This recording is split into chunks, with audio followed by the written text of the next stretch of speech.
치석으로 인해 잇몸이 녹고 뿌리가 노출이 됩니다. 밑에가 정상 잇몸 색깔이고요. 위에는 치석 때문에 염증이 생겨 붓고 뻘겋게 됩니다. 모기한테 물린 거를 생각하시면 됩니다. 씹는 힘에 의해 많이 녹은 치아는 보기와 같이 빠집니다.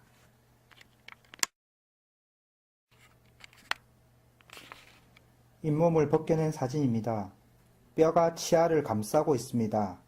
이 뼈가 치석 때문에 서서히 녹습니다. 결국 잇몸이 녹는다는 건 치아를 잡고 있는 뼈가 녹는다는 말입니다.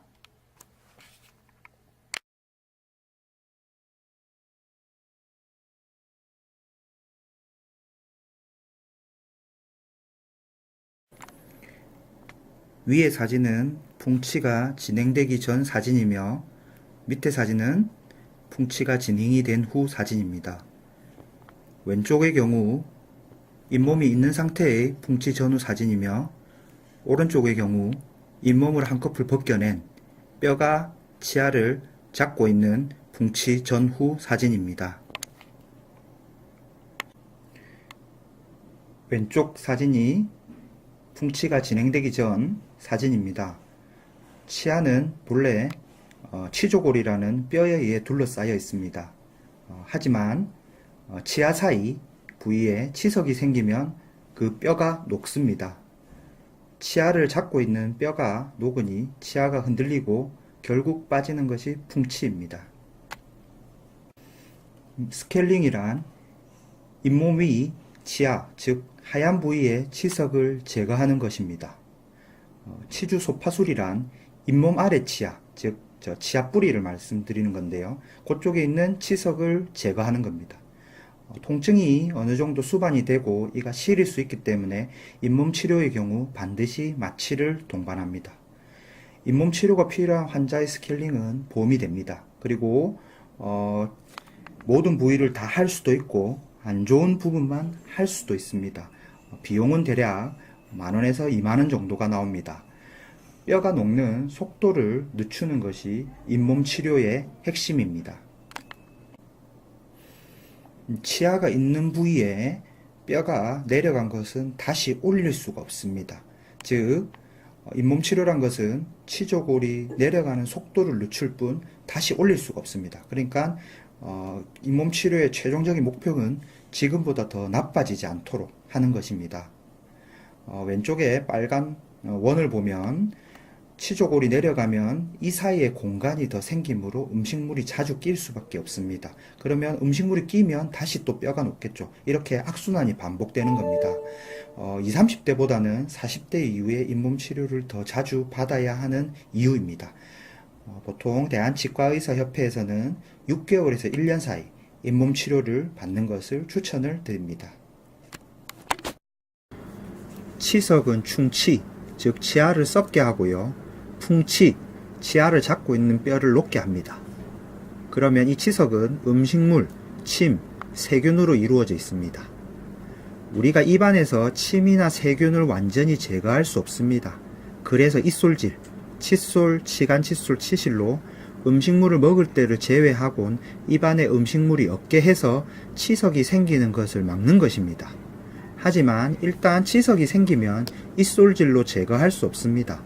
그래서 스케일링, 잇몸 치료, 큐렛이나 잇몸 수술로 치석을 제거하는 것입니다.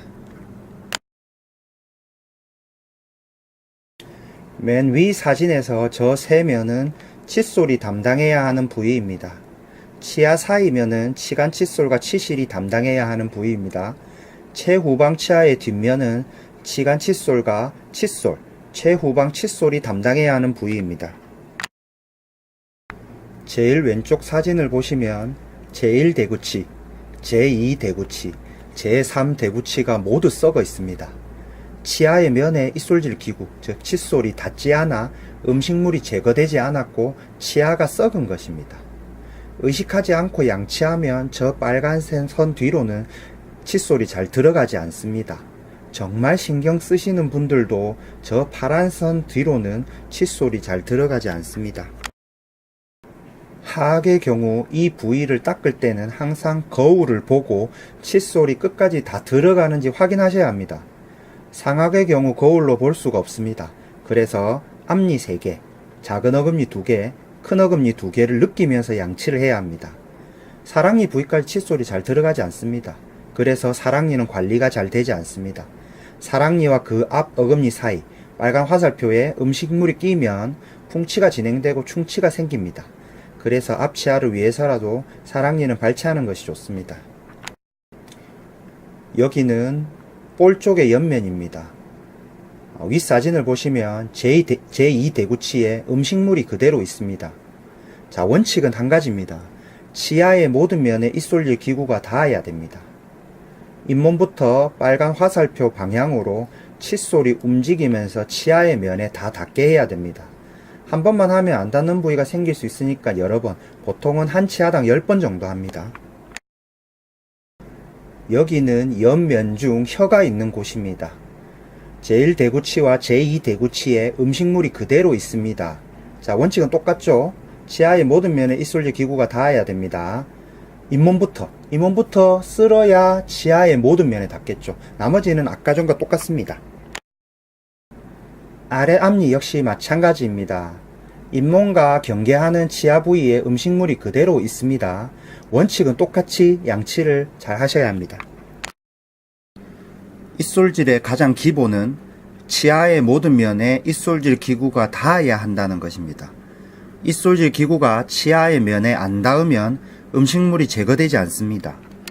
치아 사이 면을 닦을 때 중 치간 칫솔이 들어갈 때의 경우를 한번 볼까요? 그 전에 잇몸과 뼈 사이도 공간이 있다는 것을 아셔야 합니다. 그리고 실제 풍치를 일으키는 건 이 공간에 쌓인 치석입니다. 그러면 치아의 옆면을 닦는 것이 치간 칫솔과 치실인데 치아의 옆면은 연두색 선 전체입니다. 치간 칫솔이 치아의 옆면에 다 닿도록 하려면 잇몸 밑에 파란색 원이죠. 그 공간으로부터 치아에 붙여서 치간 칫솔을 여러 번 써야 합니다. 노란색 화살표는 치석을 나타냅니다. 잇몸이 뻘건 것은 염증 반응입니다. 즉 풍치가 일어나고 있다는 소리입니다. 치아를 잡고 있는 뼈가 녹고 있다는 소리겠죠. 오른쪽처럼 연두색 선이 치아의 옆면의 전체적인 면입니다. 잇몸 및 뼈 위 공간, 빨간 원에도 치간 칫솔을 써야 합니다. 그런데 저 부분은 치간 칫솔을 세게 하면 아픕니다. 그래서 살살살살 음식물을 제거하는 정도로 치간 칫솔을 써야 합니다.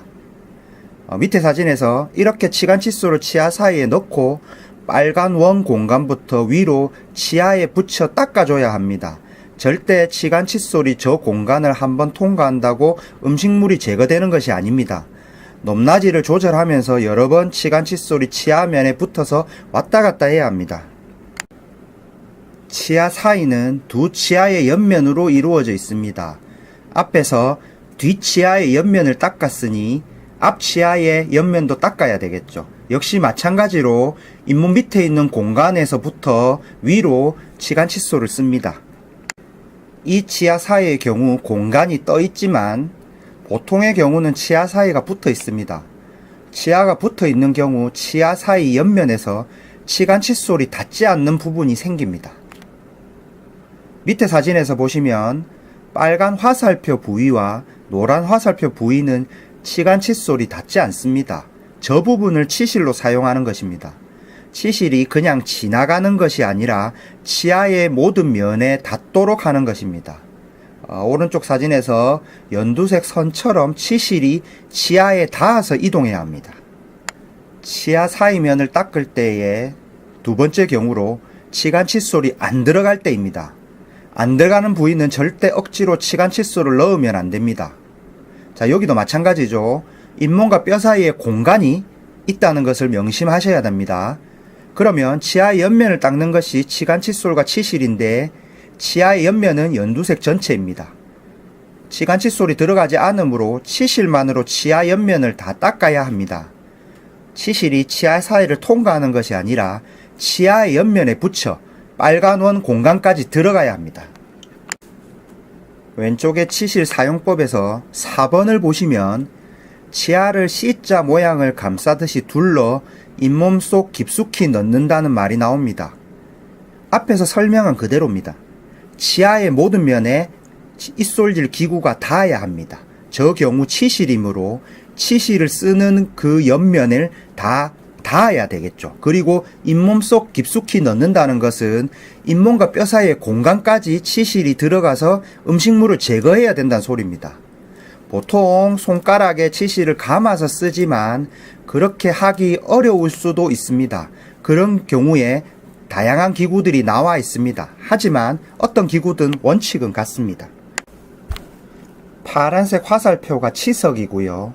치석이 치아를 잡고 있는 뼈를 녹인 것입니다. 결국 저 치아는 너무 흔들려서 발치를 했습니다. 잇몸과 뼈 사이에 많은 공간이 있는 곳에 치실이든 치간 칫솔이든 입솔질 기구를 사용하여 음식물을 계속 제거했어야 치석이 생기지 않고 뼈가 녹지 않았을 것입니다. 입솔질은 정말 많은 노력을 필요합니다. 나는 저런 노력을 못하겠다 하시는 분들은 정기적으로 치과에 오셔서 스케일링, 잇몸 치료를 받고 충치가 생기면 충치 치료를 받으시면 됩니다. 그런데요, 나는 하루에 10번씩 치아를 닦는데 왜 이가 썩고 치석이 생기는지 모르겠다는 분들이 대부분입니다. 원칙에 맞지 않게 입솔질을 해서입니다. 하루에 몇 번을 닦는 게 입솔질의 목적이 아니라 음식을 먹을 때를 제외하고는 입안에 음식물이 없어야 합니다. 그러려면 치아의 모든 면에 입솔질 기구가 닿아야 합니다. 가장 양치하기 힘든 부위가 가장 뒷치아의 뒷면입니다. 빨간 화살표가 가리키는 면입니다. 똑같은 말의 반복입니다.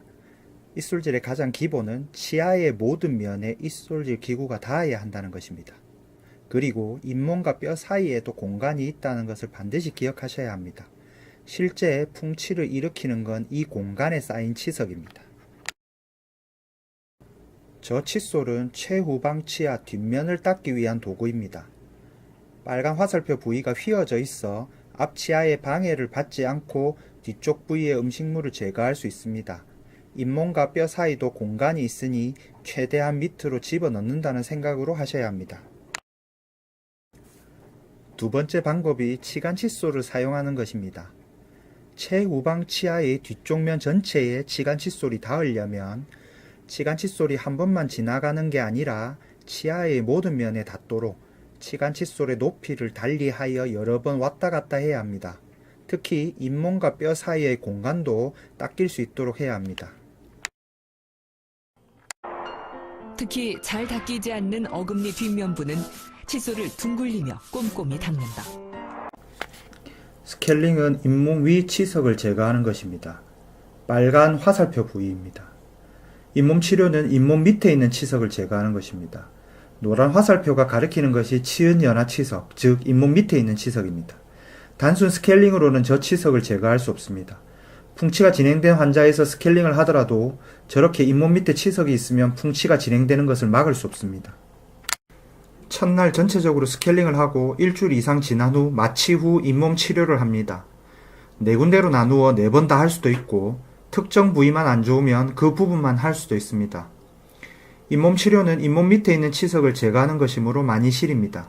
그리고 잇몸에 상처가 필연적으로 나므로 받으실 때와 받으시고 난 후 하루 이틀 정도 아프실 수 있습니다. 마취가 동반되어야 하며 아프시면 진통제를 드셔도 됩니다.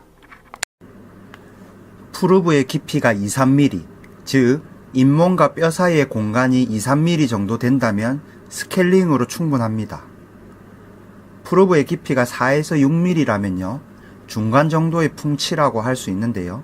잇몸 치료, 즉 큐렛이 필요합니다. 뼈가 내려가면 내려갈수록 뿌리를 잡는 뼈가 적어집니다. 푸르브의 깊이가 7mm 이상이면 많이 진행된 풍치인데요. 잇몸 수술, 플랩이 필요합니다. 2-3mm의 저 공간, 잇몸과 뼈 사이의 공간, 파라원이죠. 를 호주머니라고 생각하면 호주머니가 얕으므로 음식물, 치석이 생기는 공간이 적은 것입니다. 그래서 음식물이 덜 쌓입니다. 이 정도 뼈가 녹아 있으면 1년에 한 번 정도 스케일링을 받으면 됩니다. 4에서 6mm의 공간이 있으므로 호주머니로 생각하면 호주머니가 어느 정도 깊이가 되므로 음식물, 치석이 많이 생깁니다. 호주머니가 깊으면 깊을수록 물건을 많이 넣을 수 있는 것과 같은 이치입니다. 이 정도 뼈가 녹아 있으면 6개월에서 1년에 한 번 정도 잇몸 치료를 받아야 하고 3개월에서 6개월에 한 번 스케일링을 받으면 됩니다. 잇몸 밑으로 기구가 많이 들어가므로 반드시 마취가 필요합니다. 7mm 이상의 공간이 있으므로 호주머니로 생각하면 호주머니가 많이 깊고 음식물, 치석이 정말 많이 생기는 것입니다. 호주머니가 깊으면 깊을수록 물건을 많이 넣을 수 있는 것과 같은 이치겠죠. 파란 원의 공간이 너무 넓고 깊어서 눈에 잘 보이지 않으므로 치석이 제거가 되었는지 확인할 수 없습니다. 그래서 잇몸을 열고 눈으로 보고 치석을 제거한 후 잇몸을 잘라서 파란 원의 공간을 줄여주는 것입니다. 이 정도 뼈가 녹아 있으면 잇몸 수술 후 1개월에서 3개월에 한 번씩 스케일링을 받으면 됩니다. 잇몸을 열어서 치석을 제거 후 잇몸을 자르고 꼬매는 과정이 필요하므로 반드시 마취를 해야 합니다. 치주 수술의 전반적인 과정을 나타낸 사진인데요. 잇몸을 열고 눈으로 보고 치석을 제거하는 과정과 잇몸을 잘라주는 과정이 눈에 보입니다. 잇몸을 잘라주는 이유는 호주머니가 깊으면 음식물이 쌓일 공간이 많아지므로 잇몸을 자르는 걸 호주머니 깊이를 얕게 해주는 것입니다. 그러면 음식물이 덜 쌓일 수 있습니다. 예전에 뉴욕 치과에서는 잇몸 수술, 치주 수술을 많이 했으나 요즘은 잘 하지 않습니다. 왜일까요? 첫째, 일단 수술이므로 통증이 조금 심하겠죠. 그리고 두 번째, 잇몸을 자름으로 치아가 많이 시리다고 하십니다. 세 번째, 앞니의 경우 뿌리가 많이 드러나므로 심미적으로 문제가 생깁니다. 치주 수술 전 빨간 화살표 부위는 치석 때문에 염증이 생겨 뼈가 녹고 있는 상태입니다. 풍치가 일어나고 있는 상태죠. 다른 치과에서 1년도 못 쓸 것 같다고 하셔서 내원하셨습니다. 밑에는 치주 수술 후 사진입니다. 잇몸을 열어 치석을 제거한 후 잇몸을 자른 것입니다. 5년이 지난 지금도 잘 쓰고 계십니다. 하지만 뿌리가 드러나 심미적으로 문제는 있습니다. 이 환자분의 경우 잇몸이 자꾸 붓는다고 하셨습니다. 프루브가 6mm 정도 들어갑니다. 프루브가 6mm라면 공간이 얼마나 넓겠습니까? 저 사이로 음식물이 자꾸 들어가서 잇몸이 붓는 것입니다. 그래서 잇몸만 잘라주었습니다. 호주머니의 깊이를 얕게 해주는 효과겠죠. 잇몸을 열지 않았기 때문에 통증도 그리 심하지 않으셨습니다. 그리고 그 뒤로는 전혀 붓지 않는다고 하셨습니다. 뿌리는 수술 전보다 많이 드러나 있습니다. 이 환자분의 경우 임플란트 수술 때문에 잇몸을 열었습니다. 잇몸을 열고 보니 잇몸과 뼈 사이에 치석이 눈에 들어옵니다. 저 치석 때문에 풍치가 계속 진행되고 있었습니다. 밑에는 치석을 제거한 후 사진입니다. 스케일링과 큐렛, 치주 수술을 다시 한번 정리한 사진입니다.